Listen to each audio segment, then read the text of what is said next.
ہلکی سی کوئی غیرت جاگی ہے ان کی، ہلکی سی، بالکل مردہ قوم ہے، اور اتنی بے شرم اور بے حیا ہو گئی کہ تھوڑا سا جس طرح نہیں ہوتا وہ فارمی مرغے ہوتے ہیں، ایک کو وہ پکڑتا ہے تھوڑے سے کڑاں کڑاں کرتے ہیں اور اس کے بعد پھر اپنی آنکھوں کے سامنے اس کو کٹتا ہوا دیکھتے ہیں، ذبح ہوتے دیکھتے ہیں، اور پھر سمجھتے ہیں ہماری باری نہیں آئے گی، پھر دوسرے کو پکڑتا ہے وہ تھوڑے کڑاں کڑاں کرتے ہیں۔ بالکل یہی حال ہے اس قوم کا۔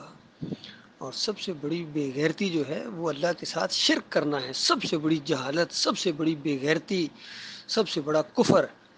یہ نعرے لگانا، یا علی مدد، یا رسول اللہ مدد، پھر چادریں چڑھانا، عرس کرنا، میلے، اس پر کسی کی غیرت نہیں جاگتی ہے۔ اپنے مالک کو گالی دیتے ہوئے یہ سنتے ہیں گالیاں دے رہے، اس پر کسی کی غیرت جاگتی نہیں ہے۔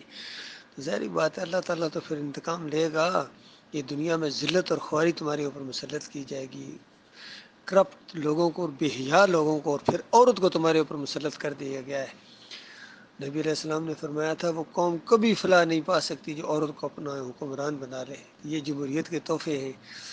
فضل الرحمان صاحب کہتے ہیں کون سی چیز ہے جو ہمارے قرآن و حدیث کے خلاف ہے جمہوریت میں، بتاؤ ذرا، یہ کیا کچھ ہو رہا ہے تمہارے اس ملک کے اندر؟ لیکن کسی کے کان پر جوں نہیں رینگ رہی ہے، بے غیرتوں کو ذرا شرم نہیں، حیا نہیں آ رہی ہے۔ بہرحال یہ دنیا کی ذلت ہے، چند دنوں اور چند لمحوں کا معاملہ، مرنے کے ساتھ جو ان کو ذلت ملنے والی ہے، ہمیشہ ہمیشہ کی آگ کے اندر ان کو گھیرا جائے گا۔ ان کافروں مشرکوں کو، چادریں چڑھانے والے، عرس اور میلے کرنے والے، واسطے وسیلے والے، رکوع اور سجدے ثابت کرنے والے اللہ کے علاوہ دوسروں کے، پھر نظر و نیاز کرنے والے، شربت پلانے والے، حلیم گھوٹنے والے، ان سارے کافروں اور مشرکوں کو جہنم کی آگ کے اندر دھکیل دیا جائے گا۔ یقین کیجیے جب کئی دفعہ جہنم کے بارے میں سنتے ہیں جو صحیح حدیثوں کے اندر آتا ہے تو عقل حیران ہے کہ اتنی خوفناک چیز اللہ تعالیٰ نے بنائی ہوئی ہے، لیکن جب ان کی کرتوت دیکھتے ہیں اس قوم کے تو بالکل پوری طرح یعنی ہمارے ایمان کے اندر اضافہ ہوتا ہے کہ واقعی اللہ الحق ہے اور بالکل وہ انصاف کرنے والا ہے۔ اس نے زبردست چیز بنائی ہوئی ہے سب